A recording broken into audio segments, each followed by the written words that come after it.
Okay, the Ezra Hashem, today's daf is Masechta Baba Kamma, daf Yud Dalid. And we're going to just go on daf Yud Gimel and Beis. And the Mishnah, the Gemara is discussing some of the comments made in the Mishnah. The Mishnah said that a Keren, goring, you're obligated to pay no matter where the goring happened, in Rishus Harabim, or even if it happened, of course, even if it happened in the Rishus HaNizik. But it's except one place where Keren, you don't pay for Keren. Mirshus hamyuchedes lemazik. If the domain where the event happened belonged to the mazik, then you don't have to pay. Why? Because why did the nizik's ox enter into the mazik's domain? The amalei, because the mazik can say, Tyra Bershusi, my boy, what is your ox doing in my possession, in my domain? So therefore, he's not obligated to pay. Now, I want to point out to you, and this is the discussion of today's daf, is the Torah says by Shein and Regel, this had to happen where the damage of the mazik's ox went into the field, bistei acher. That's the question. Bistei acher went into the nizik's field. So that's clear that if it's the nizik's field, you're obligated to pay. Shein and Regel is not obligated to pay in Rishus Harabim. That makes sense because everybody can bring their fruits and vegetables in the Rishus Harabim, and no one has and therefore, if you do bring it in there, so Shein and Regel are not obligated to pay over there in the Rishus Harabim. So now, what do we do with a middle case? So Rishus HaNizik v'Hamazik. Amar Rav Chizda Amar Ravina. Chatzar hashutafim. You have a court. You have a field that has two partners, the nizik and the mazik. So chayav ba'al Hashem v'regel. So even though it's not the nizik's total field, you'll be obligated to pay shein and regel. The mazik will be obligated to pay shein and regel. V'hachi Kamma. And this, if you read the Mishnah, this is exactly what the Mishnah is trying to say. That chutz, you don't have to pay. If the domain belongs to the mazik, you don't have to pay. But if it belongs to both of them, then you're obligated to pay. When it belongs to both of them, then you're obligated to pay shein regel. That is the opinion of Rav Chizda. Rabbi Lazar says potal shein regel. You're not obligated to pay shein regel. And this is what the Mishnah means to say. If the domain only belongs to the mazik, you don't have to pay. And also, if it belongs to both of them, it's also potter. Because the mazik has a right to go into that domain, so you're potter for shein regel. And now the Mishnah adds another point. When the Mishnah said for a second time, and it seems to be a redundancy, when the mazik did the damage, you have to pay the best. What is that including? Latuya Keren. That includes Keren. That Keren, even though it's not mentioned in Mishnah number 1, in Mishnah number 2. It adds that if there's a Keren mazik, he has to pay also meitav. So the Gemara says, Hanicha, you addressed that question very well, L'Shmuel, who Shmuel learned in our first Mishnah, Shor means regel, Mava means shein, and the first Mishnah was never talking about Keren. So then the second Mishnah can include something to talk about Keren. Ella Rav, according to Rav, the Omar, who said, Tanashar v'chol milishar, so Chava mazik latuyamai, it already said Shor, which included Keren in the first Mishnah. Mava was Adam, according to Rav. So therefore, it already said when the mazik does the damage, he has to pay meitiv. So why does the Mishnah repeat that redundancy in the second Mishnah? And says the Gemara, Latuya comes to include Hadatan Rabbanan, Kishahizakava mazik, Lahavisharik Mechina, Vahashoyal, Naisasaka Vasoicha, Shehezika Behema Bershusam, Tam Mishal Chatzinezek, Mun Mishal Shalim, Nifrit Sabalayla, Shapitsu, Listim, Yatzas of Ezika Pata. Whatever it is, we're going to discuss this now, but there's another case where Shoyal or Mashil will have to pay Meitav, which is not something discussed in the Mishnayos over here. It's talking about a Shoymir is going to have to pay. So now the Gemara just brought it in, and now we're going to discuss it. Amamar, we learned before. Our second Mishnah says when the mazik did the damage, this redundancy is to include lahavi shoy mechinam ashoyel, a shoy mechinam, and a borrower. So if they do damage, they also have to pay meitav. Now, if their ox does damage, now let's discuss a shoyel.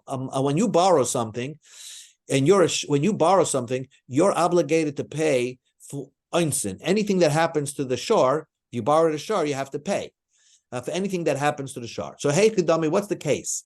The ox of the mashil, the one the lender's ox gored the borrower's ox. In other words, the borrower brought the lender's ox to his house. He's the shomer on it, and all of a sudden, the ox that he borrowed gored his own ox. So therefore, the mashil, if you're thinking that the mashil has to pay for the shoyel, so now the question is, why should the mashal have to pay? Once he lent out that ox, the full responsibility of the ox belongs to the shoyel, to the borrower. The mashal can say to the shoyel, if it damaged somebody else's ox, you would have to pay because you borrowed my ox, you took responsibility of the ox. So if it damaged somebody else's ox, you would have to pay. Now that you're telling me it damaged your own ox, I have to pay for that? That doesn't make sense. Rather, the case is like this. The borrower had another ox that damaged the ox of the mashal. And what the borrower is saying is, well, this was my first time my ox gored somebody. So he's telling the mashal, I should only have to pay you 50%, like because it's a tam. So, but the mashal, the lender, could say, if my ox got damaged under your watch, you would have to pay me a complete ox. You can't give me because you took responsibility. And when you're a borrower, you're obligated for all types of mishaps. So certainly you have to pay. Just because your ox did the damage, you want to only pay me half the damages? Answers the Gemara La'olam, really, we're talking about the Asket Torah, the Mashal Torah, the Shar. That really, the lender's ox damaged the borrower's ox. And yet, the lender has to pay. Now, why would the lender have to pay? If the borrower took the ox, he took responsibility for the ox. Here we're talking about Shekibul al Shmir's Gufa. The borrower only accepted responsibility to watch the ox that it doesn't get damage. We go to Amid Aleph and Yudalid. But he didn't accept upon himself that if it does a damage, would he have to pay? And therefore, since this the lender's ox damaged the borrower's ox, that's not under the responsibility of the borrower because he never accepted that kind of responsibility if the ox does damage. So the lender has to pay for the damages caused, and he has to give it from meitav. If we're discussing that, the person that borrowed didn't accept upon himself any watching over damages, that if this ox does damage, he's going to pay. Let's see the end of the brisa. You had a great wall. Nifritza b'lailif. The wall came down in the middle of the night. It was breached in the middle of the night. Aisha Pratzu listim, or bandits came in the middle of the night and just ripped open knocked down the wall. The yatzes of Izika, and then the animal went out and made damage. Potter, because that's not your fault. You didn't know that at night when the wall collapsed, or somebody breached during the day, vandals breached it during the day, and therefore you don't have to pay. Ha bayon, but if it was happened during the daytime, chayev, the lender, the borrower would have to pay because he took the jurisdiction of borrowing this animal. But wait a second, you tell me this price is talking about in situations, he was never accepted upon himself to watch the animal if it does damage. So how can you square off the end of the brisa? Answers the Gemara, the second part of the brisa is actually talking about another case. Im kibul olav shmiras nizakov, if he accepted upon himself the responsibility on the animal, that if it does damage to someone else, he'll pay chayev, then he's always chayev. But nifritza balayla oishapertzua lishim v'yatzus hizika, if the wall collapsed by night or bandits breached the wall and then came out, so it's not the borrower's fault, it's not the shomer's fault anymore. So then he's potter from paying for damage because it's not his fault. He's just he could only be responsible if it's his fault in lack of watching the animal. Says the Gemara, new Gemara, Eini, you told me that if it's a shor, that a chatzar hashutafim, right? You're, according to Rabbi Elazar, you're not obligated to pay shein v'regel. Says the Gemara, is that true? V'atanu Rabbi Yosef, we have a brisa in Rabbi Yosef, chatzar hashutafim, a field that belongs to the nizik and the mazik, bam pundik, or let's say pundik is an inn, right? And where only people, it's really not a Rishus Rabim, only people who are paying money to be in the hotel can be there. So then, if the ox goes in there, chayiv abal shen v'regel, it's chayiv and shen v'regel. But you clearly see chatzar hashutafin. If you have a field belonging to the nizik and the mazik, there is still an obligation of shen v'regel. Yofta de Rabbi Elazar, this will be a refutation against the opinion of Rabbi Elazar, who said you would be potter in this case. Amalach Rabbi Elazar says, hold it, I also have a brisa. The Tizra masnistim mila pligi. Don't you agree that my brisa, I have another brisa that agrees with me, and it certainly says that shein v'regel chatzar shutafim are potter. But Tanya, like we learned in a brisa, abra klolos hoy Rab Shimon ben Elazar Aimer ben Nezakim. Rabbi Elazar, Shimon ben Elazar said 4 general rules when it comes to Nezakim. Kol shehu rishis lenizik v'loy lemazik. If the field where the event happened, the shein v'regel happened, belonged to the nizik and not to the mazik, chayiv bakol, you're obligated in all damages, Karen for sure, and shein v'regel, because it's certainly only belonged to the nizik. But the mazik v'loy nizik, if it belongs to the mazik and not to the nizik, so then potter mikol, you potter from all damages. No one has a right to go into somebody else's field without permission, and if you do, you get damaged, you have no claims. But if it belongs to two, it belongs to the mazik and the nizik. Going chatzar shutafim ba'abika, chatzar shutafim, or a regular valley.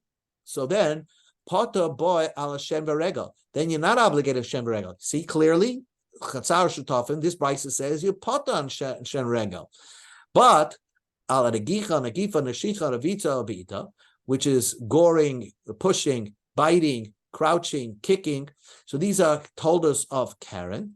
Then it's like a regular Rishus Rabim. Tam mishal and chatzi nezek, muad mishal nezek shon. If it's a tam, you pay half a nezek, and muad you pay the complete nezek. Then the brisa says lo lezeh v'lo lezeh. If the field belongs to nobody, a field that doesn't belong to anybody, chayiv ba'al Hashem v'regel. You chayiv on shen v'regel, on a gif, on a shiv, on a gif, on a revita, abita. On Karen, you'd say tam mishal chatzi nezek, mul mishal nezek shon. Fine. We're going to discuss this last case, but the point of this, Rabbi Elazar brought a brisa that seemed to agree with his opinion that a chatzar hashutafim, a field belonging to the nizik and the mazik, you're potter al shen v'regel, and that would disagree with the Rabbi Yosef's who said chatzar shutafim is chayiv al shen v'regel. So it's not a refutation against the Amoira Rabbi Elazar because he has a brisa that agrees with him. That's what the Gemara is now saying. Here, the partial quote of my brisa says that chatzar shutafim, you're not obligated for shein v'regel.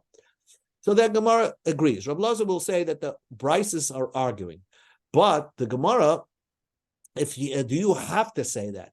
The Gemara doesn't seem, if you hold like the other opinion that you chayiv on shein v'regel, in chatzar shutafim, do you necessarily have to say that this second brisa is arguing on the first brisa? So the Gemara says not necessarily so. Kashi adadi, even though you're going to have a question one brisa to another, so I'll say like this: Ki Tanya, that brisa is talking about we use potter and bal shein v'regel b'chotzam yuchedes lezev lezev bein leperes bein lishvarm. Now the Gemara introduces.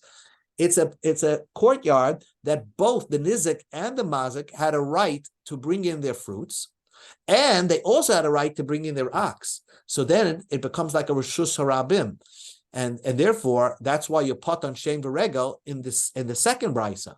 He the Rabbi Yosef, but the Rabbi Yosef's case, b'chatzer miuchedes leperes ve'ini miuchedes l'sharim. When are you obligated?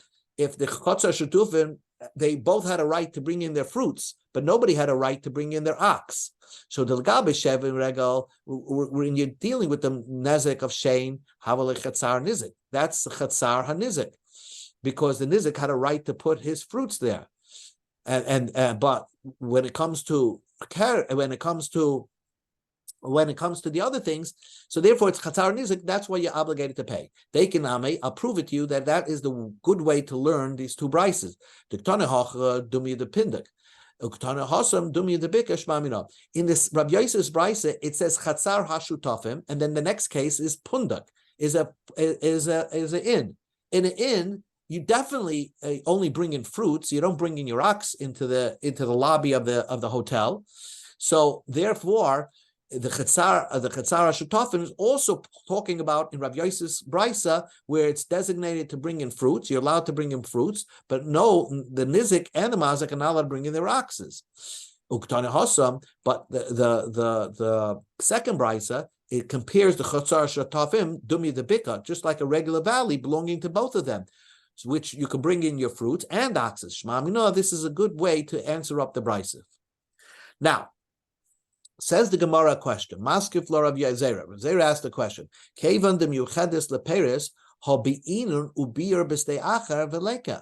Since you have a right, both the mazik and the nizik, to bring in fruits, but doesn't the Torah want that shein should only belong to the nizik?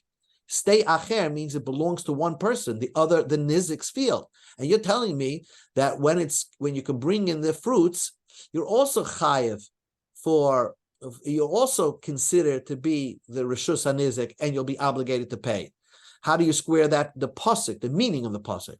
Amalei, Abaya will answer you, Kevan the Einum Yuchedus L'Sharim, since the Mazik has no right to bring in their oxes, stay acher krina bay, it's considered somebody else's field. Because if you look at the pasuk, a guy brings his animal, Vishila ubir b'stei acher, when the ox goes into that field, even though the nizik and the mazik could bring their fruits into that field, but the mazik had no right to bring his ox into that field. So there, it's still considered a snei acher, and you'll be obligated for shein v'regel. Amalei Rav Acha medif de Ravina, you just answered. The two brises don't agree. Would you say, since the two brises don't argue, that Rabbi Lazar doesn't argue with the other Tana? Rabbi Lazar doesn't argue with Rav Chizda, because you can say that they're not arguing. They're talking about different cases. Rabbi Lazar will be talking about a case who says you're potter because you could bring in your oxes and shayrim, and Rab Zera would be talking about miuchades leperis and not miuchades l'shayrim. Amalei, so Ravina answered, and yeah, right, that's a nice way to answer up that the two Amoraim are not arguing. If they're arguing, and even if it's miuchades leperis, because they're arguing because maybe Rab Zera's question is that even though you can't bring in your oxes, but the fact that the mazik can bring his fruits in there, that's not called snei acher. And that would be the opinion of Rabbi Lazar. But according to Abaya, that it's still considered snei acher, that would be the opinion of Rab Zera, of Ravimi. Okay, new Gemara. Gufa, we learned. 4 general rules by Nizakim. Very interesting. If it only belongs to the nizik and not to the mazik, chayev bakol means you have to pay 100% of the damages, even if it's keret. Al hakoil loikadani, it doesn't say for all damages. Al chayev bakol means you have to pay all the 100% of the damages. Bekuli nezek, money. Who's the opinion? We know Karen, you pay half the damages. But what happens if the Karen went into the nizik's field? So in that case, Rab Tafin has this opinion that you would have to pay full damages, and that would be that price is going according to Rab Tafin. Rab Tafin Mishuna Karen Mechatzar Nizik. Karen is different when it goes into the courtyard belonging only to the nizik. Nizik Shalom Misham, you're paying full damages even for a town. So you're saying that this brisa seems to coincide with Rab Tafin. Well, Ema Seifa. Let us say that. Let's understand the fourth case of the brisa.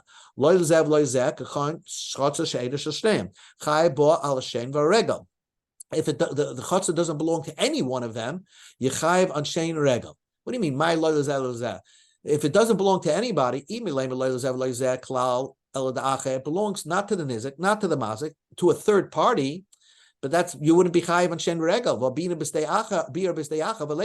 You have to go into the nizik's field, and that's not you're not keeping with that pasuk that shen regel is only if you went into the nizik's field. Ela pshita, that last case means loy lezev loy lezev elchad. It doesn't belong to this one, the nizik or the mazik. It belongs to one of them. Uktani seifa, and that fourth case says that if it's the nizik's field, tam mishalim chatzi nezik, muad mishalim nezik shalim. So that even though it's the nizik's field, the tam will pay half a nezik. So the second part of the brisa asay l'rabbanan goes according to Rabbanan. The Amri that said mishuna karen b'chatzar nezik chatzar nezik kudu mishalim. So therefore, chatzar you pay half a nezik. Reisha Rab Tarfon v'Sefer Rabbanan. The first brisa, the first part of the brisa is the opinion of Rab Tarfon that says karen b'shus nezik pays nezik sholem, even a tam, and the second part of the brisa, the end of the brisa, goes according to Rabbanan that karen b'shus nezik is the same as karen b'shus rabin, which will pay chatzi nezik. So can you have a brisa that has the first part is the author's Rab Tarfon, and the end is the author Rabbanan? Yes, the Ha'amalei Shmuel Rabbi Huda Shinina Shvoit Masnisa V'Tabas Roy Reish Rab Tarfon Resever Rabbanan. Shmuel interpreted a Mishnah that way, and he said, "Follow me." Sometimes you have to say this, that Mishnayos or Brises say the beginning is the Rab Tarfon and the Brisa is Rabbanan. Ravina Mishmei de Rabba Amma Kula Rab Tarfon. He can say that the whole Brisa is going in according to Rab Tarfon. My loy lezev lezev Paris. Nobody can bring Paris el dechad. Only one of them had the right to bring Paris. Lezev lezev shvarim. But both had a right to bring oxen in there. So listen, a very interesting case. So if only one can bring in the fruits in there, because only the nizik was allowed to bring the fruits into the field. So according to when it comes to the damages of Shane, it's considered the chatzar nizik. The gabi Karen, but Karen, since they both had a right to bring their oxen in there, then it becomes a rishus rabim, and therefore it's half a nizik. It's tam rishus rabim. Says the Gemara, Hachi, Abba, why are there 4 general rules? Shloisha have it's 3 rules, because basically you're telling me Karen B'Shus that Shen B'Shus and Nizik is only B'Shus and Nizik, and Karen can be Rishus Rabim. I could figure out from the other 3 cases, this fourth case seems to be redundant. Omar Nachman Yitzchak, and this will bring us to the Mishnah. Shloisha Klolis, there are 3 general rules. Rishus Nizik, if it's Chai Bakol. If it's Rishus Nizik, every damage is liable. If it's Rishus Mazik, you potter a call. It's a Chetzar Hashutve, then you Chai Chatzi Nezik Karen, and you potter on Shein Regel. But this can happen in four different places, which is not, it won't be equal, because there's sometimes you can have a Cheshar Hashutavim that you're going to be obligated in Shein. For example, it's only one had a right to bring these fruits. But regarding the Karen, it will be considered Rishus Rabim because they both have the right to bring their oxen in there. New Mishnah. Again, Mishnah's Bava Kamma sometimes says things and it's so cryptic, so you just wait for the Gemara. Shum kasa shvei kasa b'fnei bel al pi edim b'fnei chayim b'fnei bris noshim klal nezev and he's a mazik b'tashlumin. So Rashi says kulam asnisim afarish b'Gemara. I can't explain this Mishnah. You have to read the Gemara. So let's go one by one. My shum kesef. What does it mean that you have to pay money when you do damages? Amar Rav Yehuda shum zeh lo yehela b'kesef. You always have to appraise what the damage is. It's more elaborated in the following brisa. Because look at this case. Parasha zika talis. Let's say an ox damaged the talis. It went into the Rishus Nizik and stamped on it. A talis that was left in the Rishus Rabim, shazika para, that caused the damage to an ox. It was like barber Rishus Rabim. The ox, the cow tripped over it and broke his leg. So now the ox got damaged by the talis, and the talis got damaged by the ox or para. You don't tell the 2 parties, now switch. You take the talis and the other person should take the cow. No, you have to make an appraisal what the damage is, and you figure out what each owes, but you can't just say, make a barter over here in that case. Shvei kesef. The second Mishnah said, the second part of the Mishnah said, second word in the Mishnah said you pay the value of kesef. The Torah Bonim, shvei kesef, the only time Bezdin goes to court to collect damages from the mazik is only if he had karka. So from the Mishnah, it seems that you only pay damages only if you have karka. But if the nizik grabbed some metaltalin, movable items that the mazik had, Bezdin will allow the nizik to keep it. Now, let's explain. Omamar, shvei kesef. You can only collect damages from karka. Bezdin doesn't start the court case unless the mazik had karka. So where do you see the word shvei kesef meaning karka? My mashma, how does shvei kesef come to the word karka? Shvei kesef means value of money. Amar Rabba Ula, dava hashava kol kesef. Rabba Ula says that karka could be called the value of money because it's valued any money, because no matter, even if you overpay on a property, there's no usury laws on it. So it's a done deal. So only by property, by metaltalin, there's refunds if you overpay. So no, it's something that you can't overpay on. It must be shavakesa referring to karka. Says the Gemara, avodim mishtaris nami ein slaves and notes, debt instruments also don't have you can overpay on that, and the sale is valid. So how do you know shvei kesef only refers to karka? Maybe it refers to slaves and shtaris. Shvei kesef refers to money, refers to karka, because only karka is acquired using cash. Says the Gemara, what are you talking about? Avodim shtaris nami niklim bekesef. Avodim shtaris are also acquired with cash. Ela Amar Avasi, shvei kesef means veloy kesef. V'hanikuli kesef ninu. Shvei kesef means something that's worth money, right? That you give, you pay for it, that you can purchase it with money, but it's different than money. Money is movable, and karka is not movable. So that's how we say. It says you pay shvei kesef, but not kesef itself. But all these metaltalim are always considered like kesef because you could always resell it somewhere or move it around. So let's finish up with one last piece over here. Rami le Rav Yehuda Bar Chinil Rav Yehuda Bar Rav Yeshua. Tana, our Mishnah said that damages are paid only from karka, shvei kesef, b'lamet she'en bezin niskokim el nechosim sheyesh lehem achrayis. Only that which nechosim sheyesh lehem achrayis is karka. So you're telling me that damages could only be paid by the mazik only through giving up of property for Tanya. But didn't we learn in a brisa Yoshev l'Rabba shvei kesef ba'afilu subim that teaches us that you could pay for damages even with bran. You don't have to pay with karka. And says the Gemara, our Mishnah that said you could only pay with karka, biyasme. It's talking about the maziks died, and the orphans are running their estate. So the nizik can only collect from the mazik only if the mazik left over karka, because you can't collect from nichsi yisayimim only if there is karka. Ibiyasme, if it's talking about yisayimim, what does the sefer of the Mishnah Brisa mean? In Kodem Nizik v'tafas metaltalin Bezdin goyves loy mehem, if the Nizik grabbed metaltalin, Bezdin allows the Nizik to keep it. Ibiyasme, amai Bezdin goyves loy mehem. Why did the Bezdin allow him to keep it if we're talking about Yisayimim over here? And with Yisayimim, you could only collect debts from the father only from karka, but not from metaltalin. And says the Gemara, could Amar Rav Nachman shtafim smechayim hochanami. What we're talking about over here is that the nizik, before the mazik died, started grabbing metaltalin. So then, and after the mazik died, the Bezdin will say, oh, you grabbed it while the mazik was still alive, you're allowed to keep it. But once the mazik dies, the nizik cannot grab any metaltalin because Yisayimim could pay for the damages of their father only through karka that he left over, and not metaltalin. Okay.